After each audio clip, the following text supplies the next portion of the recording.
5, du verset 31 au verset 32. Ici, Jésus était en train de parler aux pharisiens qui étaient en train de murmurer contre le publicain Lévi que Jésus avait choisi pour lui dire « Suis-moi ». Et beaucoup de gens ont commencé à murmurer et dire « Comment est-ce que le Seigneur demande à ce genre de personnes de le suivre? Comment est-ce que le Seigneur peut se tourner une personne aussi bonne que le Seigneur peut regarder les gens qui vivent mauvais, en fait, les gens qui ont une mauvaise vie? Je suis venu te dire, c'est pas celui qui se porte bien qui va à l'hôpital. D'ailleurs, quand tu es en santé, est-ce que tu penses à aller à l'hôpital? Quand tu vas bien, quand tu te portes bien, est-ce que tu as besoin d'aller à l'hôpital? Tu ne penses même pas à l'hôpital.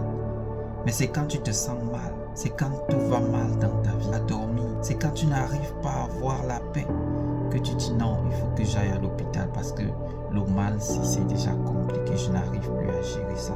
Il faut que je trouve une solution par rapport. C'est là que le Seigneur apparaît et te dit, il est venu pour toi qui es malade. Toi qui mènes une vie bizarre, toi qui mènes une vie qui n'est pas agréable à Dieu, qui vit une vie toi-même intérieurement, toi-même dans ta conscience, tu sais que ce que tu es en train de faire n'est pas bien.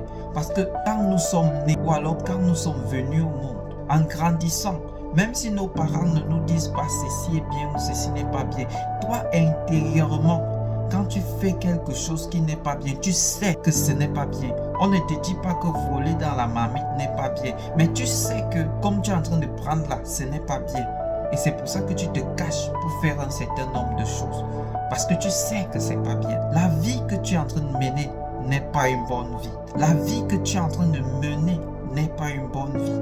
Je te dis, change ta manière de vivre. Les gens peuvent t'acclamer, les gens peuvent t'applaudir, les gens peuvent te donner des éloges. Mais c'est toi, celle qui connais que ce que tu es en train de faire n'est pas bien. Tu peux être fort devant les gens, mais dans ta chambre, dans la nuit, tu n'arrives pas à dormir. Il y a les larmes qui coulent. Tu n'arrives pas à avoir la paix. Il y a le chagrin qui te menace parce que ça ne donne pas. Tu es malade. Tu as besoin du Seigneur Jésus pour te sortir de cette situation. Tu as besoin que le Seigneur Jésus touche ta vie.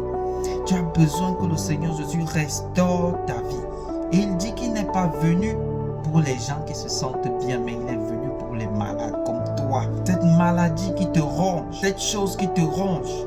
Je ne sais pas où tu es parti tremper les mains pour avoir de l'argent. Je ne sais pas où tu es parti tremper les mains pour avoir la notoriété que tu as. Maintenant, on est en train de réclamer les choses. Maintenant, on est en train de courir derrière toi. Maintenant, on dit que ici, tu vas rembourser ce qu'on t'a donné. Tu ne dors pas dans la nuit. On te poursuit. Dans les rêves, tu passes le temps à courir. Le Seigneur Jésus veut te délivrer. Il veut te sortir de cette souffrance-là. Il dit qu'il n'est pas venu pour les gens qui sont bien portants. Ne te compare pas à ceux qui sont bien, mais regarde à la solution pour ta vie. Tu en as marre de cette vie. Les gens sont contents de toi en journée, mais dans la nuit, tu souffres le mal parce que ça ne donne pas.